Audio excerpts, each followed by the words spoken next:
Thanks for tuning in again. You tuning in, you know what I'm saying? You talking to the president of Wealthy Mindz Incorporated, of course. But I'm just going to do this video to teach you how to set up your own ancestral altar, like I was talking about in the previous video about Shinto, and a little bit of information when I was talking about the traditions of Japan and stuff like that. But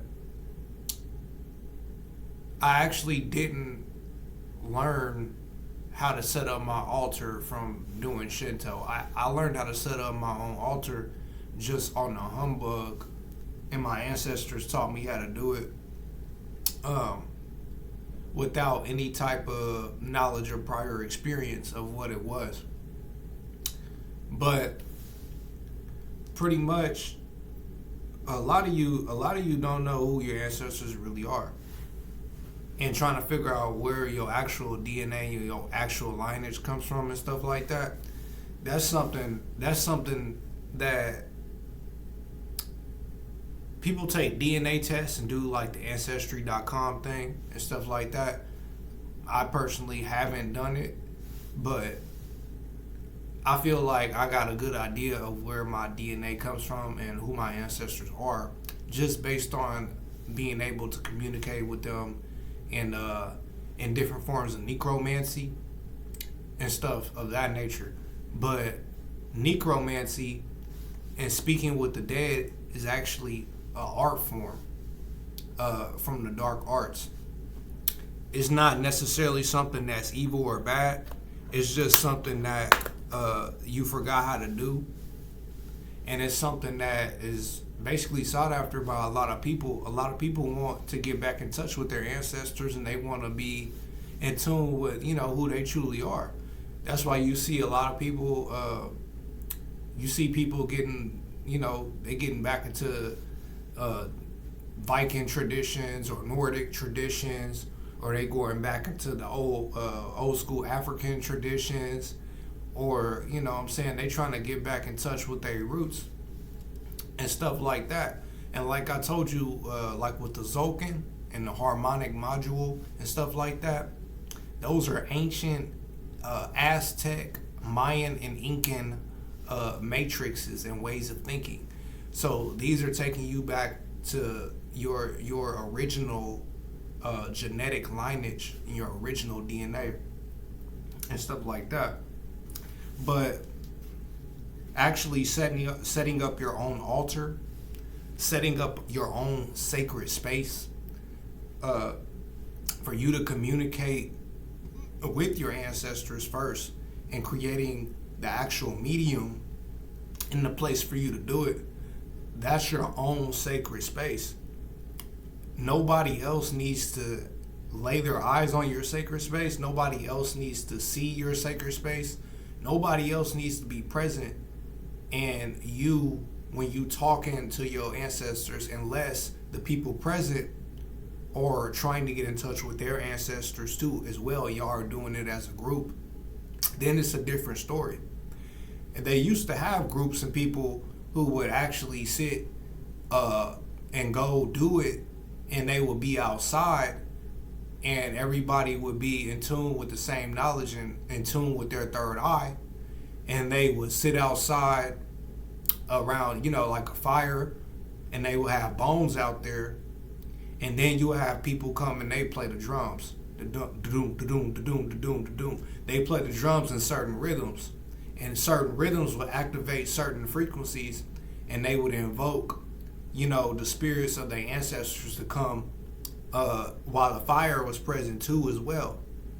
And then the bones, the actual bones from animals or bones from people that are dead or deceased, any type of bones that you get, you want to keep those bones, because it's very important for you to have a real bone. If you can get a real bone from an animal or a real bone from anywhere, it doesn't matter. The bone actually is able to encase and hold life force energy, and is able to help you invoke whatever spirits or energies that you're trying to invoke, and is going to be encased inside of the bone, and is going to be conjured up through the bones. That's why a lot of stuff, when you feel different pulses and vibrations, and when you feel like something is wrong, or you don't like something, or you don't want to be around something, you can feel it in your stomach. And when this gets really deep and really spiritual, people even say that they can feel it in their bones.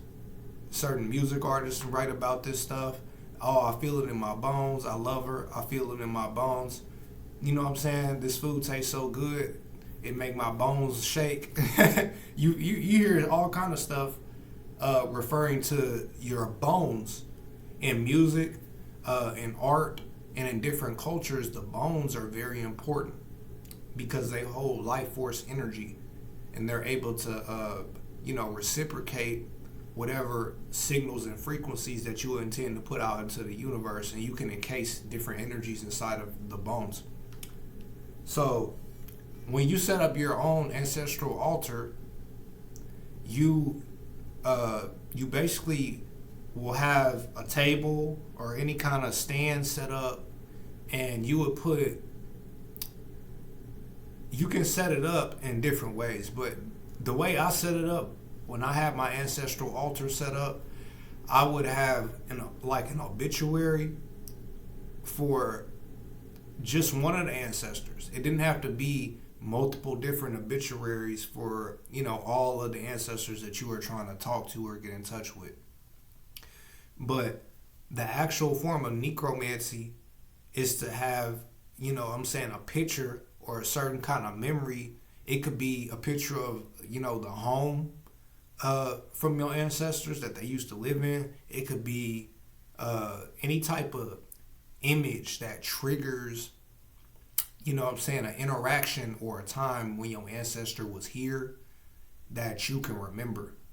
That's something that you can put there on the altar and immediately connect with the energy from that specific ancestor. If you were trying to talk to a specific one about something, you would have that picture there on the altar, and you would just connect with the image.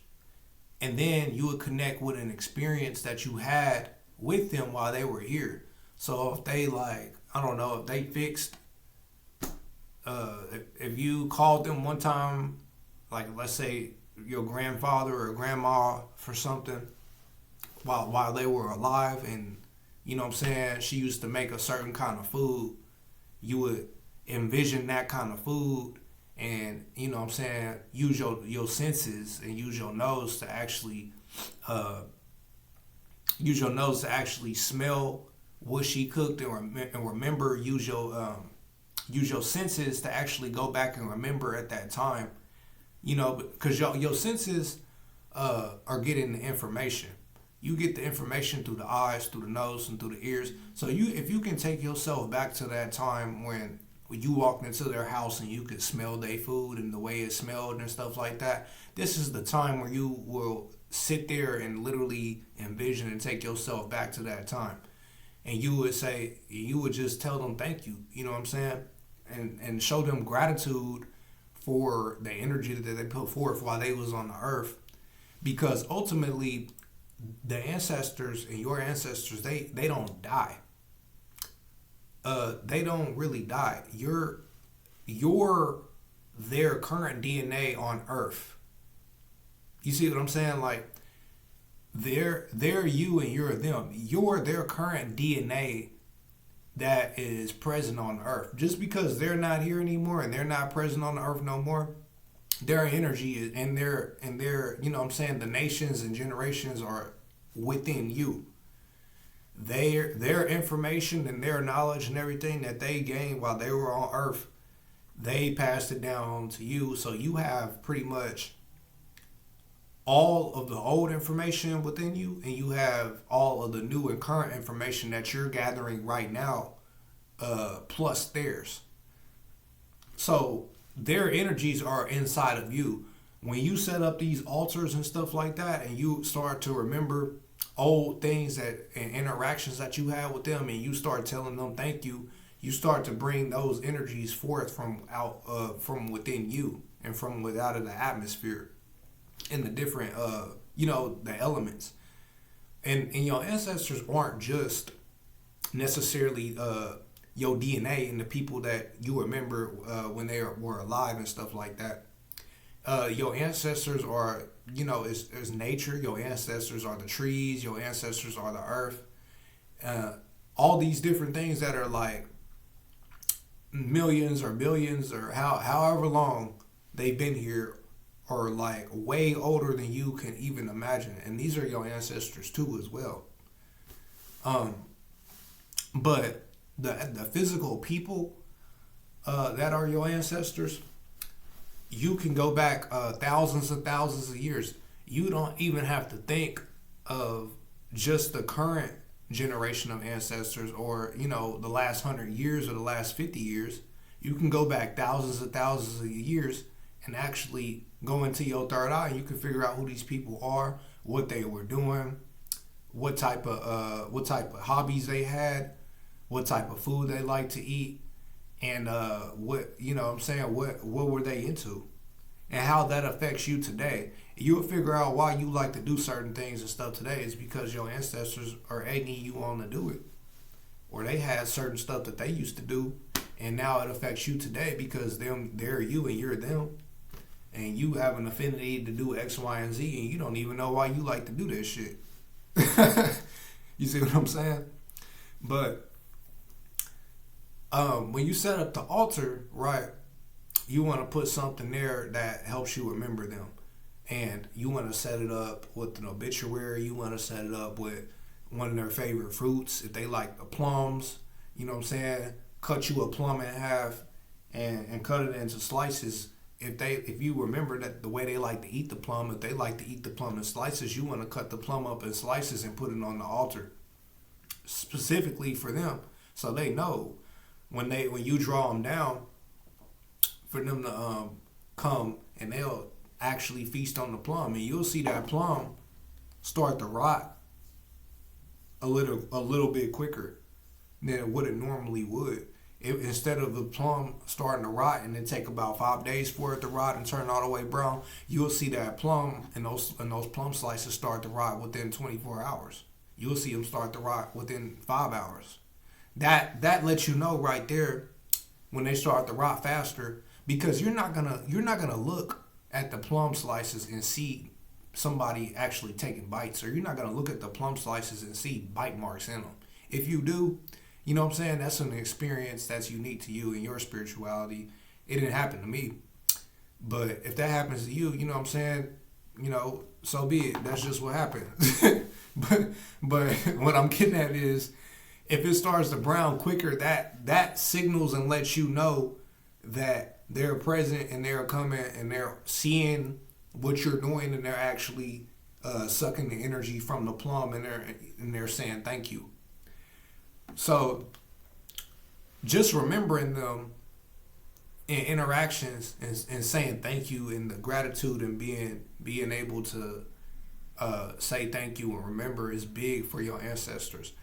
If you called them one day when they were on the earth and you was on the earth, you know what I'm saying, and they came and they fixed the lawnmower, or they came with the toolbox and they, fixed the sink or something like that.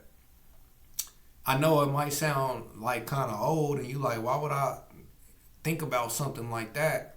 But it's having to do with energy, and it's having to do with gratitude, because the energy that they put forth on the earth is actual energy that doesn't go away. It just dissipates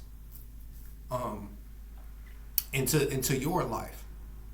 So he might have fixed the lawnmower 5 or 6 years ago and then passed away.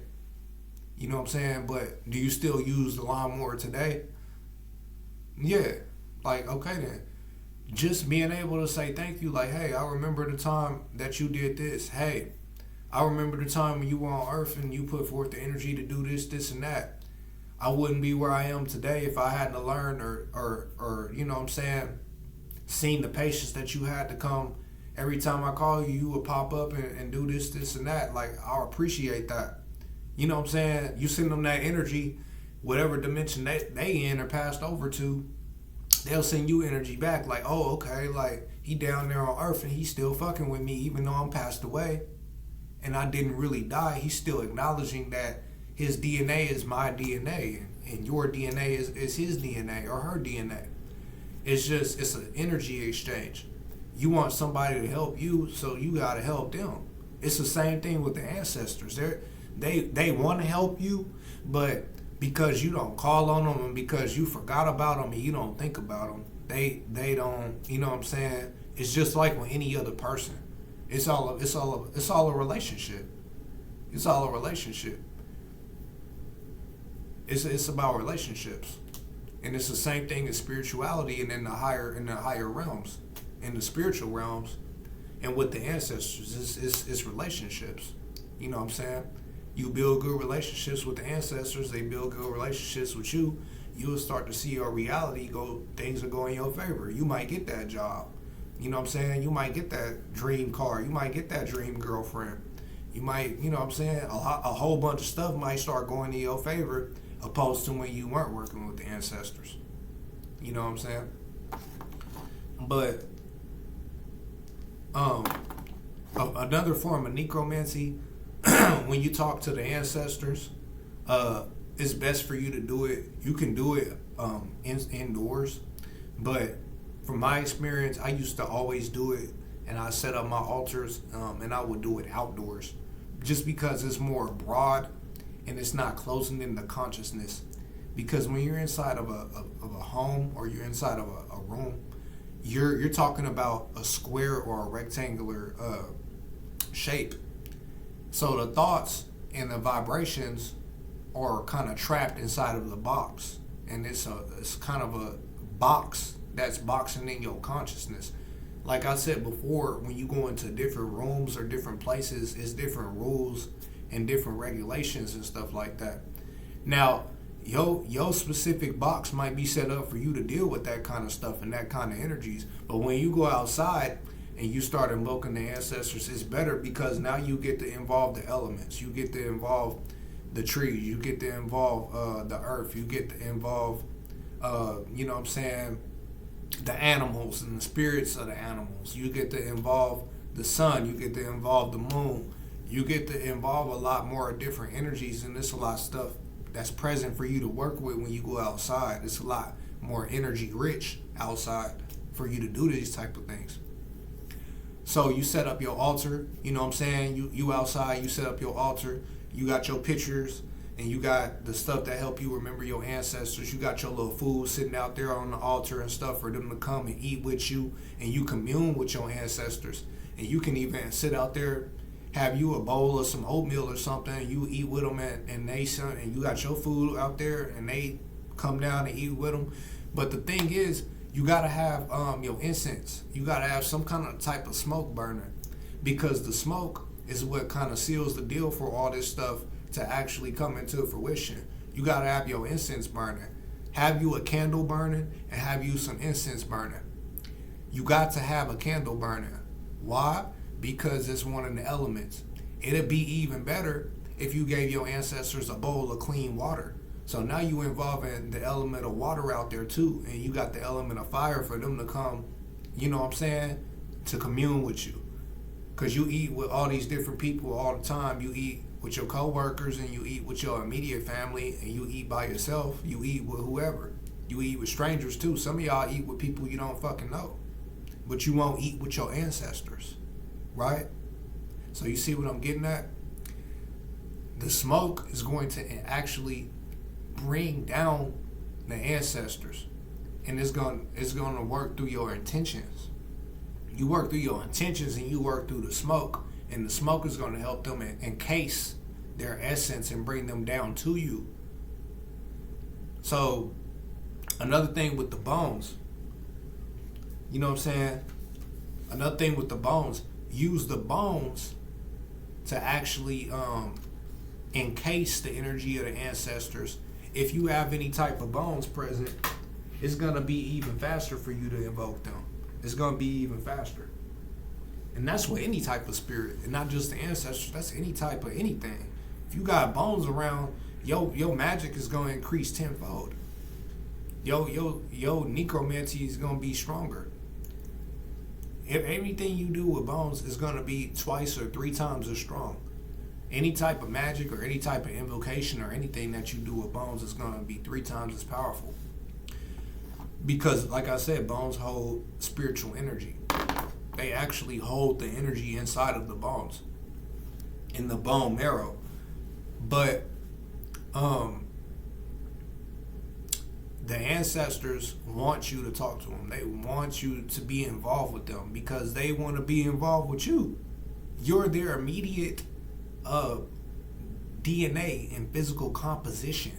You're their immediate person, avatar that represents them down here on the earth. So they want to help you and they want to work through you to accomplish things that they couldn't accomplish when they was here. Because that's what you're supposed to be doing. You're the continuation of them. If that makes sense. So, so you got the smoke, you got the water, you got the fire. If you was outside and you had your altar set up outside, you know what I'm saying? You breathing in as much air. You want to breathe from the diaphragm and breathe life into the ancestors and breathe life into the atmosphere. Inhale and exhale. A lot of this stuff, you have to use your breath. You know, when you was reading the Bible and you was paying attention to Yeshua and doing all the studies about Yeshua, he would tell you that it's the breath of life. Everything has to do with the breath. He healed the lady's eyes, and you know what I'm saying? He took the mud, he spit into the mud, and he put it in her eyes, and he took a breath, and then he spoke. You have to take that breath, and you have to speak. You take the deepest breath that you possibly can, you go into your third eye, and then you speak. I am invoking my ancestors. Call them by their names. You know what I'm saying? If you got specific ancestors you want to get in touch with, call them by your name. Call them by their name. You know, call them down. Call them their full name. Speak their full name, and state that they are helping you in your endeavors, and state that you are connecting with them and you are eating with them and you are communing with them.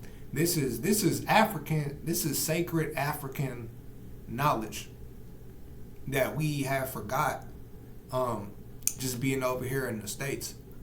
And even like I said, even like some of the white people, when they fucking get the Nordic tattoos and the Viking tattoos, you see a lot of them trying to go back into their old past, trying to be Nordics and Vikings and stuff. Half of y'all ain't Nordics and Vikings and Indians and shit, but the real ones that are the ones that are doing what I'm talking about right now, and they actually got them tattoos and they actually got that platinum blonde hair and blue eyes from the old Nordic era, and the old Viking era. They actually got those different traits, and they actually doing what I'm talking about right now, going into their third eye, going back 2,000, 3,000 years, and actually speaking with these entities and their ancestors and stuff, and they giving them real insight. This ain't no bullshit. This some real shit. You go into your third eye, you can talk to your ancestors from 2,000 years ago. If you in tune enough, you can connect with those energies and frequencies outside that are older than the earth, that are older than the trees around you, that are older than the air that you breathe. Because your DNA is made out of stardust. You see what I'm saying? Your DNA is made out of stardust. You're millions of years old. Your physical composition is millions of years old.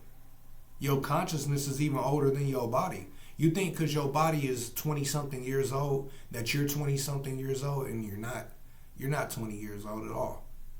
This might be, you might have came down here countless times. You don't even remember, but you have to start remembering. You see what I'm saying? But the ancestors are always there to egg you on and always there to help you in different situations and different circumstances, because they're never gonna leave your side. You're, like I said, you're their continuation. You can fuck up 100,000 times and they'll still be sitting over you shaking their head like, this dumb motherfucker won't fucking get it, until they beat you over the head, and then you fucking realize, oh, so and so wouldn't have did that. so and so wouldn't have did this and so and so wouldn't have did that. I made a mistake. Hopefully they don't. Yeah, they are. They see you. They always see you, and they always are watching. And they're always trying to help you. But if you don't actually put in the effort to help yourself and put in the effort to commune or talk with them or speak with them, they won't fully intervene in your life, and they won't fully express how they truly feel or help you manipulate certain events to go into your favor. Because these are energies that can come down and actually, you know what I'm saying, intervene and do divine interventions for you so you don't get hurt. So you are always protected. You know, so you don't miss that opportunity. So you don't you know what I'm saying, whatever. They're just always there. Period. So you got the smoke, you got the bones, you got the pictures to help you remember them, you got the thoughts, you got to go into your meditation, you got to take a breath and you got to speak, you got to tell them to come down. You got, if you want to talk to the older ones that are older than the ones that you have an obituary for, that are, you know what I'm saying, your grandfather's grandfather's grandfather's grandfather, if you want to get all the way in touch with him, you gonna have to really raise your vibrations, because that's an older vibration. That's an ancient vibration. He might be somewhere in the cosmos that you can't even think of and that you can't even imagine. But you can always tap into that energy within the cosmos and bring him or her down here. It might be an ancient feminine energy that's your grandmother. An ancient dark primordial feminine energy that's your grandfather. You don't know where they are, but until you start decalcifying your pineal gland and going into your third eye and doing these type of manifestations and rituals, you will be able to actually interact with their energy, and you can feel their energy within you flow through you and help you on a day-to-day basis, is what I'm telling you. So another thing to really connect with them, another thing that they really like, from my experience, is when you burn the ancestor money. They really appreciate money, just like you do. Just like you really appreciate money here in this reality, they really appreciate that form of currency. When you burn the ancestor money and you actually, you know what I'm saying, use your imagination and envision them and their energy actually receiving money and receiving a form of energy that you can give to them for exchange so they can live a life of luxury in their current dimension, that puts a really big smile on their face and leaves a really good impression, you know what I'm saying, for you to receive divine insight from them. Because these are the type of things that you want. You want to have a good relationship with them, and you want them, that's saying, that's pretty much the ultimate token of like saying thank you, is when you give somebody some money. It puts a smile on their face, right? If somebody gave you a donation right now of $100, wouldn't that put a smile on your face? Isn't that the ultimate token of thank you? Or gratitude is when you give somebody currency. You can say thank you all you want to, but when you actually go into your wallet and give them some money, isn't that the biggest thank you that you can give somebody? And actually being there and actually, you know what I'm saying, eating with them and actually listening to them, listening to the words that they say, and taking it to face value, and everything that you do when you try to impress somebody else is what you would do, you know, when you talk to them. So burning the ancestor money, like I said in the previous video, is a really good way. So when you burn the ancestor money in this specific ritual, when you're outside and you got your altar set up for your ancestors with the candle burner, you got the water, you're outside in the earth, you got the earth element too as well, and you're breathing in all the air, so are using all of the elements, and you're using your third eye, which is the ether, and your imagination, and you envisioning their energies, and you bringing them forth from without of you. And then you got the bones, you know what I'm saying? Like I said, you got the bones, and you bringing all this forth into actual manifestation during your ritual. Then you burn the ancestor money, and then you start to envision the Jade Emperor. I recommend that you get the ancestor money that has the Jade Emperor on it. And they call it the Hell Notes, HELL notes, the Hell Notes and the Heaven Notes. Go to the Chinese store, and go in there and ask for the ancestor money. If you're a Westerner, you can go to the Chinese store and ask them where the ancestor money is. They probably will raise their eyebrows at you and be like, how did you know that? But anyways, you'll go down there and you find the one, you get the one with a lot of colors on it, or you get the plain ones that are green and they have the Jade Emperor on them, and they said that the Hell Notes. You know what I'm saying? So you got the Hell Notes, right? And you got the ones with the Jade Emperor on them. These are the ones that I recommend you use. These are the ones that I use. So when you burn the ancestor money in your ritual and you speaking with the ancestors, now you involve the Jade Emperor too. And you wanna go through all the directions. You know what I'm saying? You want to go through the north, you want to go through the south, and you want to go through the east and the west. And you want to call on the entities that control the north, the south, the east, and the west, because every direction has to do with a certain element. You know what I'm saying? So the north element is the north is dealing with the air, and then you're dealing with the east side. So now you're dealing with the earth. And then the south, you start to deal with the fire. And then with the west, you start to deal with the water, right? So you got, your ancestors had different zodiacs. And the zodiacs had